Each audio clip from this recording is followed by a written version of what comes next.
welcome to Beyond the Grind. Let's talk about it. So, essentially, Nicole and I, we have so many different conversations about pretty much everything. So, we talk about real estate, we talk about life. She's dropping gems on me all the time. I'm dropping gems on her all the time. So we figure at this point we should share this with the world because it could help somebody else to be able to progress or move forward in life. So we're going to talk about a whole lot of different things. One of the things that we wanted to talk about is basically focusing and developing your own self. I wanted to kind of tell a story of a teacher that I had, and this was in 4th grade. Wow, that's deep that you remember that. Yeah. Miss Antonini was her name. Wow. Yeah, she passed away. I've been looking her up. I've been trying to find her on the internet, but I can't find her. And then when I did finally find her, it was an obituary. But it was something that I learned from her that was really, really important. There was a girl that was taking a test next to me. And, of course, like all of us, I started looking at her paper. I was cheating. So Miss Antonini was walking around and she said, "Eddie, you need to focus on your own paper." I was like, "Oh, okay, I got this." Of course, I was scared though because I thought I was going to be in big trouble. But nevertheless, I wanted to take that concept through life. So a lot of the time, I'll tell my son, tell Jessica, to the fiance, "Hey, I got to focus on my own paper," or "You need to focus on your own paper." Nicole and I are both in real estate, so a lot of times we can see a lot of things that other realtors do, and also other individuals that aren't even in real estate. I think sometimes that we get so busy seeing what everybody else is doing. Exactly. You can try to, "Oh, let me go do that. Let me go get a new car because this person got a new car." Or, "You know what? They just bought a house and they're rehabbing a house. Let me go buy a house." Instead of basically focusing on our own paper, where we understand that our time is our time. Our timing is also our own timing. It's not about how fast that somebody else did something or what they got, how nice it is. It's about us doing what we want to focus on in the time frame that we want to do it within. Exactly. I don't know. What's your thoughts?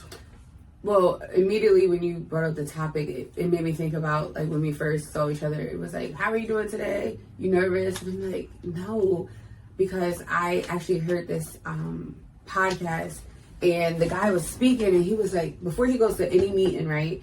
He like when he starts feeling like nervous and anxious about whoever he's about to talk to, he says he does a prayer. He talks to God, and he was like, "I don't get nervous anymore." We forgot to do our prayer today. Yeah, it's okay. We'll do it after. But he said he immediately talked to God because he's like, "If I can talk to God, then who are you?" Right. So if I talk to the most important person, right, then by the time I'm speaking to anybody else, what do I have to be nervous about? Right. What's there to be afraid of? So when you first initially started and we were talking about like finding your own path and things of that nature, I personally think it starts with removing all like anxiousness and the anxiety of caring about the outside noise. It's almost like all that chatter, you have to silence it, and you have to only care about your opinion and how you look at yourself when you look in the mirror. Michael Jackson said, "Man in the mirror." Right. Like when you're looking at that man in the mirror, and you can't care about all the outside noise, and you can't be so nervous, because if you can talk to God, who is the most important person, right, in your life, whoever you look to, then you should have no problem engaging with anybody else. No, I mean, I agree with that too. I think that being self-motivated is so important. Whereas though some people get motivated off of like other people, you know what I mean? Which is fine. Like if you see somebody like, oh, she just got a brand new car, I'm going to go get a car. It's like, all right, it might motivate you to want to work harder and, go get a car. But I think it goes back to the point where you got to be self-motivated. You got to know, all right, well, we don't know what that person did to get the car. Mm-hmm. You know what I mean? We don't know how many hours they worked. Like my old wrestling coach used to say, "What are you doing when your opponent is sleeping? Mm-hmm. You know, are you up grinding so that when you wrestle against them, you know, you can beat them?" Exactly. So we don't know what the person did to accomplish or acquire, you know, the car that they wanted or the house that they wanted, or their success or anything like that.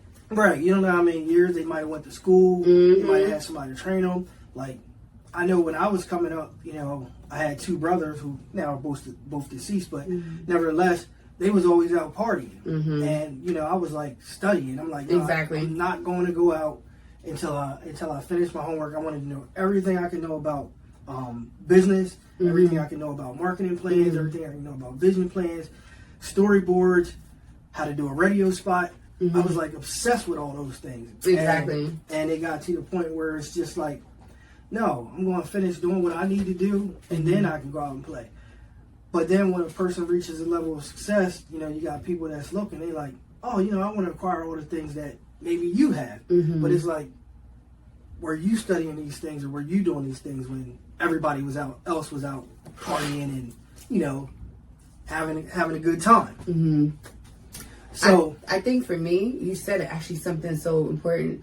I always tell my children that when you look at other people's success and you said the comment, then you have to take everything else that they go through. Right. So it's almost like you have to exchange your life for their sorrows and their sadness and the things, because all those factors contributed to why they are successful and why they are who they are. And that's why I just, honestly, I don't like looking to my left or to my right. When it comes to me doing real estate, I was, you know, in the beginning, I think I had my mentor, right? But I can't look at everybody else who came out the back and it's like, you know, 60 transactions, right? Right. I have to look at what works for me because I don't know what sacrifices they had to do to get there. Right. I have to look at my life. I have to motivate myself. And sometimes when you lose your motivation, you have to keep your momentum and figuring out what is going to be your momentum behind that. No, yeah, I agree with that. And like, I think that when we talk about, you know, being self-motivated or like focusing on ourselves, just like you was just saying, let me piggyback off of that for a second.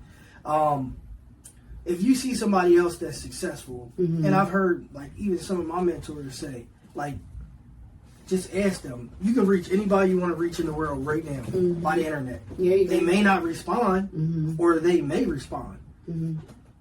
But point of the matter is like, the number one reason why people can't or miss opportunities, number one reason why people miss opportunities is because they never ask. They never ask for the opportunity.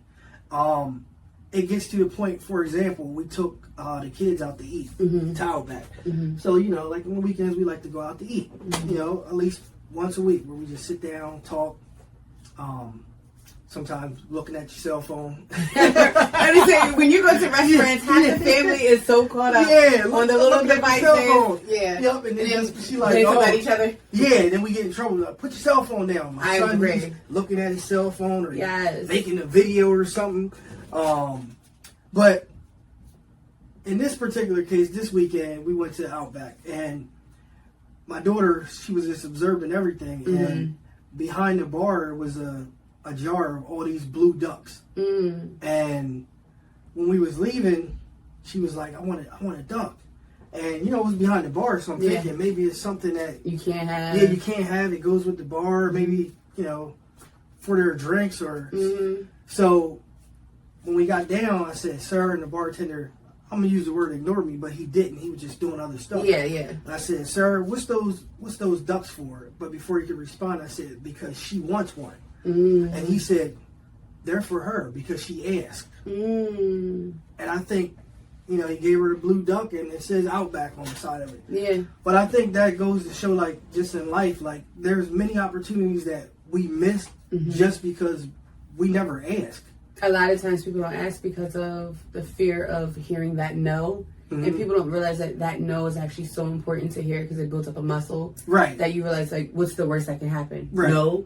But you're right. I mean, not even, I know that you stated that our backgrounds were at church, but I mean, the Bible clearly says, you know, ask and it shall be given, seek and you shall find, knock and the door shall be open. And when you're in that posture of requesting something, you're in a posture of being humble and vulnerable. And I think that even with any type of success story, there had to have been some type of element of vulnerability that they exhibited to get to where they are, because the worst that you can get is a no. And that means, okay, maybe don't go that way, go this way. Right. So that actually was a good story. You remind me of a pastor. You know how like on Sundays when they, you know how Sundays when they be preaching in the pulpit, they can say, this happened to me, and you be like, did it really? Yeah. No, you just gave two stories. Yeah. Look at your own paper. That's right. Look at your own paper. That's right. Go ahead and ask. Yeah. Because you might very well get that yes. And then I don't think we're prepared sometimes when we get the yes. That's true. But again, as you know, I listen to a lot of inspirational speakers. Yeah. Read every day, even if I can read 2 or 3 pages. Let me say it like this. Even I specifically try to read 2 or 3 pages if I can't read as much as I can. Yeah. And I'm not a big reader, but I know it's what I have to do to personally grow.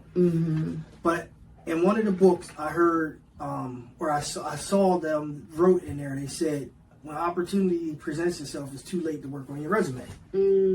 So it goes to say what you're saying. Like, if you get a yes and you're not prepared, you're going to be in a position where you essentially, missed the opportunity. I heard one inspirational speaker, who's my favorite inspirational speaker, Les Brown. He's the best. I've listened to him for years. Yeah. But he told a story where he was going around the world and he was teaching other people about, how to be an inspirational speaker, like how to talk. Like when I was in grad school, our teacher would always say, for you, stand in front of an audience, take the gum out of your mouth. Find somebody in the audience that you can focus on, like one person. The rest of the audience won't know, but just focus on that one person, and it'll keep you from being nervous. Take your hands out your pocket. Use hand gestures. All those things. So Les was talking similar things, but he said he ran into this one guy. This one guy ran into him and said, "Hey, I want to take your course." And he said, "Okay, cool. Give me a call at 5 o'clock." So 5 o'clock came, the guy never called. So all these other people enrolled into his course. And he said he saw the same guy 2 weeks later, and the guy was like, "Hey, Les, man, sorry I didn't call you. I had all these things come up. Can I get in the course now?" He said, "No, it's too late. The course is full." Missed opportunity. Yeah, so like I said, when opportunity presents itself, it's too late to work on your resume. That's true. But then you can also take it as a way to pivot.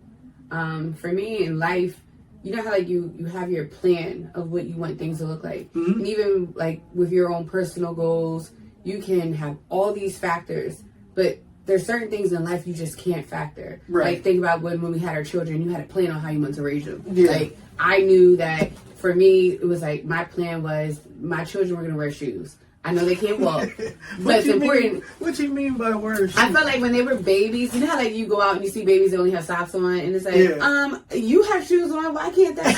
So that was like I know it's so stupid, but listen, I always felt as though like my children are gonna wear shoes, right? And that was just something tiny that I wanted. So they had all these shoes, and my children hated them. Well, see, because I couldn't factor in them. So it was like I had a plan. Right. And even like my birthing plan, I had a plan. Right. I didn't factor who these little beings were. So sometimes you have to, I think in life, one of the plans you have to plan for is learning to pivot and be adaptable. Right. Because that's how you can succeed. But yeah, it was important for them to wear shoes. Well, see, at least my dad would only spend $40 on shoes. For the whole budget? Yeah, that was our budget when we was young, $40. He said, if y'all want Jordans or if y'all want these other kind of shoes, you need to go out and get a job to cover the difference. So we learned a lot. So, I was out 12 years old cutting grass just to get Air Ones and smart. Yeah, shoveling snow. My parents gave us a budget and and I never thought to work for it, right? Yeah. But we were so excited when we would go to the outlets, not even realizing that we were getting like shoes from like 3 years prior, so they were so outdated. But one thing that it taught me was to not go with the crowd, because we had on lugs. I remember lugs. It was the thick black ones with like the white seams. Yeah. Horrible, right? But it also taught me to not, I never went with the crowd. I think I was so comfortable within my skin that it was like, I already know what I'm wearing is going to be outdated, but I don't care. Right. A person who I admire a lot who does that is my sister. she to me is the most fashionable person who doesn't go by trends. It's by what she likes. And I'm realizing, like, even in life, when something seems popular, like, I'm not going to go with the trend because the trends, they fade. Yeah, they fade. But me, being organically me, that's going to last. Right. And it can't be replicated. No, I mean, I think you said a key point when you was talking about you don't go with the trends or follow anybody else. You basically, doing your own thing. I have to focus on me. Yeah, you gotta focus on your own paper. Yeah. Yes. Go ahead and preach. Where's the basket? Let's I haven't been to church for a minute. I'm stuttering like, what? You can tell who's been bedside Baptist. Oh my gosh. But, I was listening to one speaker and he said, most people don't reach the peaks of their opportunity or don't reach the peak in life that they should reach because they get sidetracked by extracurricular activities. I just thought that was dope because it's the truth. It goes like what you're saying right now. Like, if you follow the trends, you can't even really focus on what it is that you want to accomplish. You basically seeing like, all right, everybody else is doing this. Let me go ahead and do this. I was listening to an individual talk about free throws being shot. I know you ain't a sports person. No, not at all. But in basketball, everybody shoots like a free throw. That's like if you get hit, right? You get fouled. Yeah, you get fouled. Okay, you get fouled. Yeah. Okay. And I can't remember who this guy was. He was being interviewed, but he was talking about the percentage rate of free throws that's being made. So, the free throw, you go to the line, you get 2 free shots. Sometimes you get 1. And everybody shoots, overhand to make the free throw. But the guy that has the biggest success rate, this guy was shooting it underhanded. Oh, how interesting. Yeah, underhanded. And he has the biggest success rate of making the shot. Really? And everybody looked at him like he was crazy when he was shooting the ball. And to this day, and this was, I don't know the exact date. I like to speak factually, but I know it was like, I'm going to just say a window, like 50, 60, 70, something of that sort. Which was over, 40 years ago? So to this date, nobody else has ever shot the free throw the same way he did, but he has a higher percentage rate of making the basket. So it goes to show, like, everybody else is following the trends. He did his own thing. Yeah, it's good to go off the trend. Do your own thing. And be adaptable, because sometimes, genuinely, sometimes our distractions are not even because we're looking to others. It's because life tapped you on the shoulder and said, hello. Right. So, like, life comes in and... like we were just saying earlier, remember? Yeah, and your doubts and your insecurities. And as you get older, you start, like, it's almost like a magnet where you start, like, when you walk through something and you're, like, you're picking up little small things through life. Right. So I think that's also can sometimes be what deviates us from our plan in life. But that's why it's so important to have the trait of being like the bounce back. Right. Like, so you can come back from that. Yeah. Because, okay, you may fail, you may slip up, but you can come back. You can come back and actually see life in a different way and take that lesson that you learned and actually apply it to building your better self. And everyone always deems success as financial. Right. Success can be like, are you a better human? Right. Are you better, like, mentally? Like, that adds to your overall success rate, like your overall being, not just financial success. No, yeah, I agree with that. I mean, it just depends on the person's goal of where they want to be when it comes to being successful. I remember I was trying to think of what Bill Cosby said when they asked him about success. Is it safe to quote him? Let's put a disclosure here. No, that was a good quote. We're not going to throw a person away, okay? But there's certain good things that they can say that we will use. Now, cue in what Bill Cosby said. That's right. Next time we talk, I'll make sure I'll bring it up so we can talk about it. Full disclosure. I know. It was, were you going to tell me, like, when someone said, how were you successful? Yes. And he responded, because he told me about this. Yes. And he responded by saying, the way, he can't tell you how, but he can tell you the way you'll fail is by trying to please everybody. There you go. Look at you. Yeah, that's it, right. Now you done dropped the mic. I did. Let's talk about it. Bam. But that was it. Yeah. It's important. It's really important to understand that. Like, can you say it again? You can't please everybody. Do the whole thing? Yeah. Oh, okay. So Bill, the pudding, he said he can't tell you how to be successful. He can tell you how not to be successful is when you please everybody. Or trying to please everybody. You can't do that. Yeah, a lot of people try to do that. Yeah, but that makes you where I don't want to be a chameleon. Right. Because it's going to be hard to determine, like, I want to know that this is my base. Right. Let me keep my base. Yeah. If I adapt to you and you, it's too much. Right. I'm going to be schizo. Technically. No, we don't want to get schizo. No, we don't want that. So, like, it's just like in real estate, right? Mm-hmm. We talk about trying to please everybody. Mm-hmm. You get a client, mm-hmm. they want to see this house, they want to see that house. How do you not please them? You give them the realistic expectations, and you kind of have to take the reign and not dictate, but kind of set the tone. Right. For, in my opinion, set the tone for, okay, we're going to do this. Right. This is the plan. And we can compromise, right? And I think it's a meeting of the mind, but it takes parties willing to let something go. Right, yeah, right. Just drawing a whole picture of like, all right, you may not be able to get everything you want to get, but at least you're getting these things. And it's just like us as people. Yeah. You may not be able to get every single thing we want, but we can keep building off of like, who we are. That's like in the same with relationships, right? Yes. You can't have the perfect person. Right. I'm not saying I'm perfect, but I think I'll get catch, right?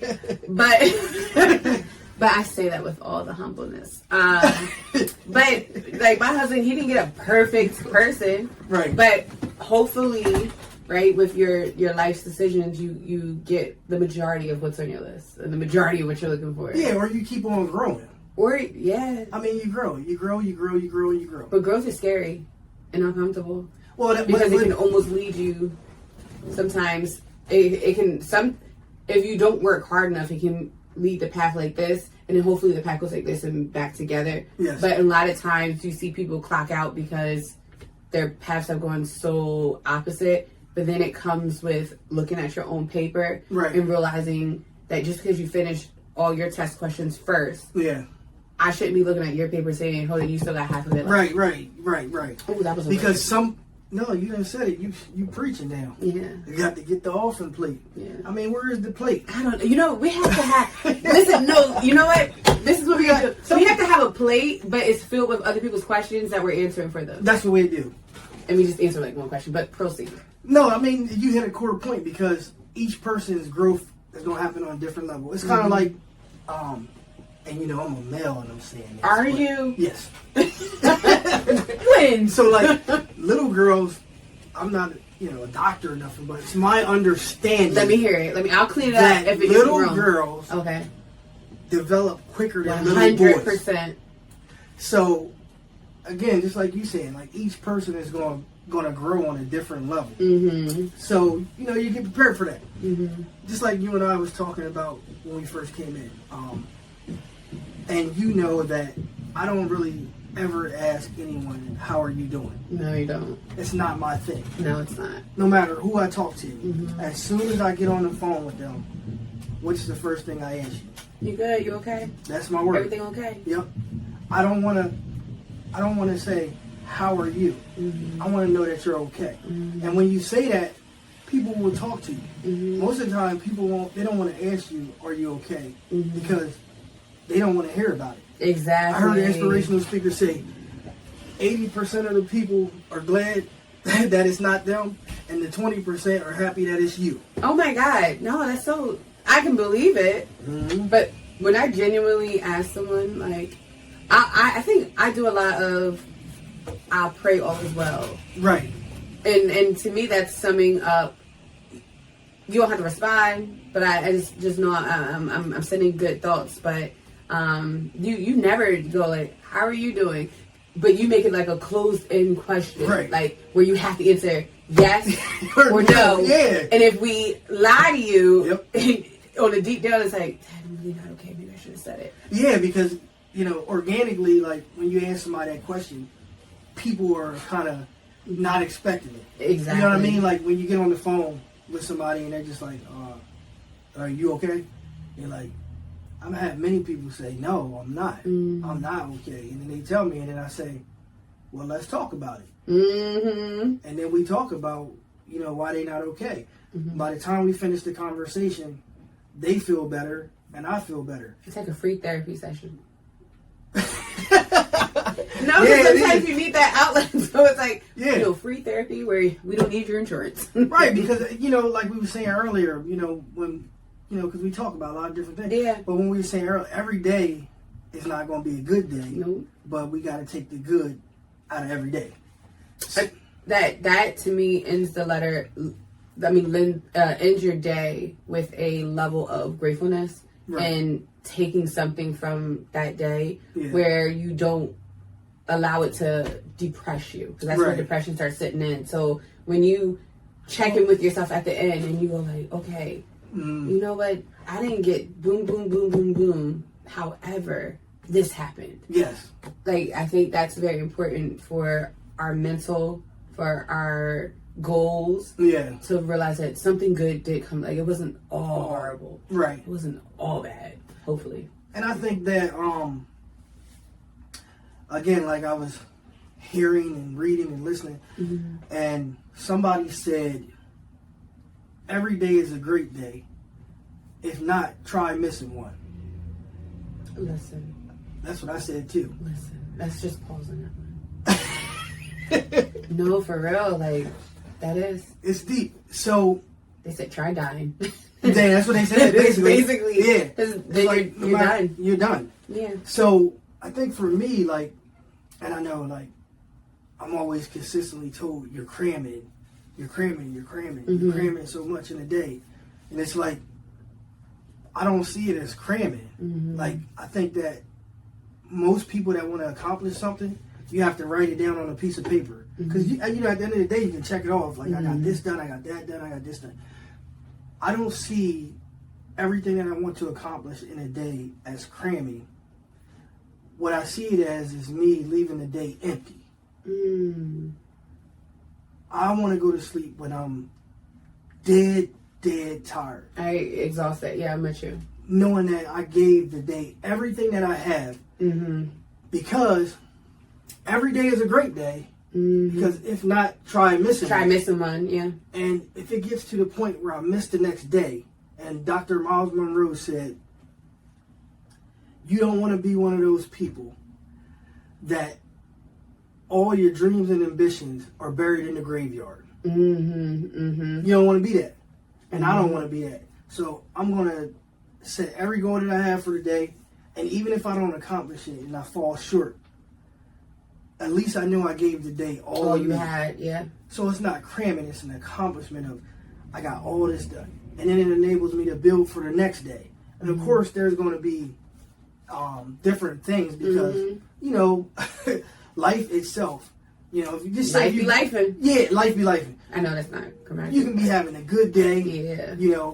Everything's going good. And then you get bad news. We got to learn to duck bad news, but... We do. And we have to learn to... the one thing that I honestly try to focus on, and I feel like once I put this in the atmosphere, watch all these tests are going to come.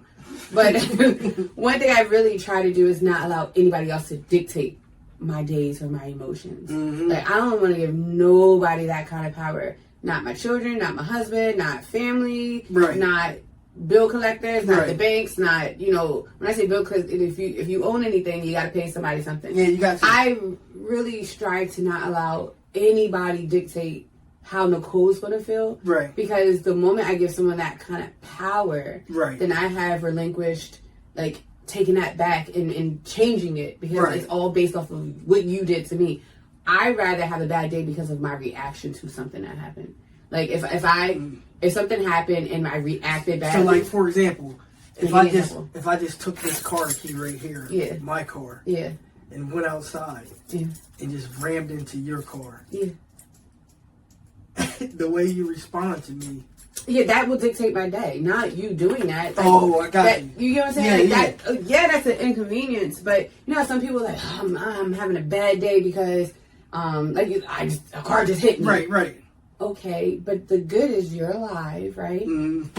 Hopefully they walked away alive, and it will be my reaction to that determines my bad day. not what happened to me. And I honestly, truly, this is not like something fake. I really do believe that, because that's what allows me to push beyond sometimes how I feel. Right. And it's like that gives me that push, and that's what you have to find. Like, we all have our motivations, we all have all of that, but that's what gives me momentum.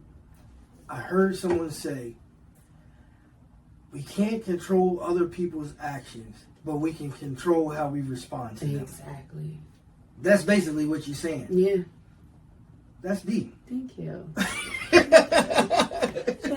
Deep moments. But no, for real, I think that it goes back to the very beginning story that you said of looking at your own paper. Yes. Because I tell my children all the time, I'm not here to control you. Right. And my daughter, who's 6, she's like, you're not? And I'm like, no. Right. Like God, who created y'all, gives us all free will. Right. Who am I to try to control you? I'm here to guide you. Mm-hmm. And I think that if we had a mindset of when we're interacting with other humans, right? Mm-hmm. As if we're aliens, right? But when we're interacting with other people, right? Yeah. When you remove that mindset of trying to control your actions and realize the only control I have is over me, right? Myself. Yeah. So even if, okay, let's take it back to real estate, right? Where I write a really great offer, right? And it's like the best offer. I can't control whether that person's going to accept it. Right. I can't control that. I can control our response to it. Do I have a plan B? Do I have the next, So that to me is, if we focus a little more on ourselves and our reactions and our responses, you would have a lot more people happier, because you're not looking for other people's expectations. And when they fail you, you're upset because you messed up my day. You can't do that. You don't have that power. I'm seeing multiple offers come back now. You notice that? I don't know if I ever stopped it, because tell my clients every time we put an offer, they're like, oh, we accepted another one. Yeah. But I mean, it did go through a dry spell, but there are multiple offers, and you have to have a backup plan. And maybe because the spring market's coming back in right now. It's getting warm. And I'm finding that a lot of the people that I was working with in the summertime, because remember, it was just like the hot market, the interest rate was like super low. All those people that I couldn't find a house, many of them like moved in with a family member. But 9 out of 10 of them, they signed a lease, and the year lease is about to come up. So now what has happened is, and that's why I tell people, it's like, again, like what you're saying, like there's certain things that's going to be outside of your control. Exactly. We can't control the interest rate. Nope. So now, the interest rate changed from the time that they was looking in, and now their lease is about to expire, and they're like, hey, I need to buy a house. I better buy it now, because if I don't, what happens if the rate goes up again? So I'm finding that now we're starting to, get back out there, but then you're also seeing like multiple offers. The inventory of houses is still low. People want to buy, but there's not enough inventory out there. So people are beginning to get creative with, the properties that they have. I know people are starting to do ADUs, where they're starting to rent out like the garage. Yep. So, if the apartments are full, they're finding properties where essentially they're not even renting the whole house. Exactly. Just a portion. Or a duplex where they move into one unit and they can rent out the other one. So it's like that income. Yeah. So it's just I'm going to just call it a paradigm shift as things are progressing. It's interesting to see where it goes, especially right now. The election is coming up this year. Yeah, that's when you start seeing changes, because everyone wants... I'm not even going to get political, but yeah. I was like, let me pull that back. Well, I mean, hopefully, I'm seeing programs like a lot of first-time buyer programs are coming back out. I remember they had Kiss the Landlord Goodbye before, but I know they got like some of these mortgage companies are offering like a home suite, first front door, things of that sort. I have a lady that's a nurse. She's getting some kind of program for like first responders, nurses, teachers, etc. So all that stuff's coming back around, and it's just globally just seeing the way how the market is starting to go. It's going to be interesting to see how it goes in the summertime. I agree. But anyway, on a positive note, or another note, I had a listing appointment last week. How did that go? Friday. It went good. Okay. what I'm finding is that a lot of these older individuals, they want one-level ranch houses. Mm-hmm. So I had a young lady, well, I'm still going to call her a young lady. Okay. Because that's what she wants. I'm a young lady. There you go. She sees it. That's right. she said she had fell down the steps and broke her ankle. Oh, God. So, yeah, she wants to, move to a one level. And, I think sometimes, you go on these appointments and you meet people and you have these conversations with people. Mm-hmm. I remember I went to a seminar, mm-hmm. and there was a guy that was talking, and he was talking about how he was basically applying for this job against like 2 or 3 other people. Mm-hmm. And the other people were more qualified than him. Mm-hmm. He was like, man, I'm not going to get this job. They were mm-hmm. more qualified than him. And he did his whole interview, mm-hmm. and his key thing was whenever he finishes having a meeting with somebody, he doesn't pull off from the facility until he sends the person an email in the parking lot. Mm-hmm. So he essentially emailed the company, and whoever was in the meeting got it on their phone. Right, and they said, where is he? Is he still in this building? He got the job. Exactly. So, I kind of carry that with me through my appointments, mm-hmm. So I essentially mailed her a card mm-hmm. and, thanked her for it. But I also sent her an email in the parking mm-hmm. lot. And I think it's important when people give us their time, regardless if I get the listing or not. To thank them for it. Yeah, just being humble and grateful and mm-hmm. thankful that, you took the time, like Jay-Z said. In that song Encore, I'm always quoting rap stuff. I know raps that I have no idea what you're talking about, but I like to hear it. Go ahead. Well, Jay-Z had a song called Encore. Okay. And he starts the song out. He says, "Thank you, thank you, thank you. You're far too kind. Mm-hmm. You could have been anywhere in the world, but you're here with me." And that's the way I feel with, anybody that gives me an opportunity to basically share my expertise in real estate with them. I agree. Or even just have general conversation. Mm-hmm. I don't think that it should be just a business transaction. I think it's more of a relationship building. 100%. With my clients, the one thing I like to tell them is it's not just about the real estate transaction, like you said. Like, I want to be like in your life. Right. Like I'm a kind of a catalyst to your next couple of memories that you're gonna have. And so for me, it has to be deeper than real estate. Like I'm a real estate agent, but my life can't just be that. Right. Because I feel like the impact I want to make is bigger than just real estate. And so it has to be more working on just who I am individually. Right. To interact with who you are individually. What about just the backup plan in life for things that you can't control? Immediately was thinking, what came to my mind was the whole Wendy Williams thing, right? Oh, yeah. And her mom. Did you see it? No, I write this in. It might be too heavy for me. I was watching it. Somehow I fell on like the Lifetime channel this weekend. I know. He doesn't what I mean.